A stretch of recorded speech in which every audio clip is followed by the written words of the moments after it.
யாருடன் கூட்டணி என்பது குறித்து தக்க நேரத்தில் முடிவெடுக்கப்படும் என்று முன்னாள் முதலமைச்சர் ஓ பன்னீர்செல்வம் தெரிவித்துள்ளார். இது தொடர்பான கூடுதல் விவரங்களை நம்முடைய செய்தியாளர் சுபாஷிடம் கேட்கலாம். சுபாஷ், கூட்டணி முடிவு தொடர்பாக ஓபிஎஸ் சொன்னது என்ன? ஒரு முக்கியமான அறிக்கையை முன்னாள் முதலமைச்சர் ஓ பன்னீர்செல்வம் வெளியிட்டிருக்கிறார். அதில் எம்ஜிஆர் அவர்கள் தோற்றுவிக்கப்பட்டு ஜெயலலிதா அவர்களால் கட்டி காக்கப்பட்ட மக்கள் இயக்கமான அனைத்து இந்திய அண்ணா திராவிட முன்னேற்ற கழகம் துரோக கூட்டத்தில் மீட்பதற்கான அண்ணா திராவிட முன்னேற்ற கழக உரிமைக்குழு நாம் போராடி வருகிறோம். இது நீதிமன்றத்திலும் மக்கள் மன்றத்திலும் நமக்கு வெற்றி கிடைக்கும் என்ற நம்பிக்கை நமக்கு இருக்கிறது. இந்த சூழ்நிலையில் வருகின்ற தமிழ்நாடு சட்டப்பேரவை பொதுத் தேர்தலில் நாம் எதிர்கொள்ளும் வகையில் ஜெயலலிதா எம்ஜிஆருடைய கொள்கையில சார்ந்து நீங்க பொதுக்கூட்டங்கள் எல்லாம் நடத்துங்க அப்படின்றத ஒண்ணு சொல்றாரு. பட்டி தட்டி எங்கும் அது இருக்கணும் அப்படின்றதையும் அவர் சுட்டி காட்டுறாரு.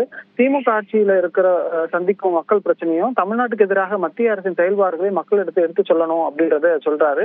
அழிவு பாதையில் அதிமுகவை எடுத்து செல்லக்கூடியதையும் மக்களிடம் நீங்க வெளிச்சம் போட்டு காட்டுங்க. மேலும் தொலைக்காட்சி விவாதங்களில் பங்கேற்கும் செய்தி தொடர்பாளர்கள், கட்சி நிர்வாகிகள், தொண்டர்கள் கூட்டணி குறித்து எந்த கருத்தையும் தெரிவிக்க வேண்டாம் என்று அன்புடன் கேட்டுக்கொள்கிறேன். இதை மீறி செய்பவர்கள் மீது ஒழுங்கு நடவடிக்கை எடுக்கப்படும் என்று எச்சரித்திருக்கிறார். கூட்டணி குறித்து முடிவு தலைமை கழக நிர்வாகிகள், மாவட்ட கழக செயலாளர்கள் உள்ளிட்ட கருத்தினை கேட்டு கள நிலவரத்தை ஆராய்ந்து அதற்கேற்ப தக்க நேரத்தில் உரிய முடிவு எடுக்கப்படும் சொல்றாரு.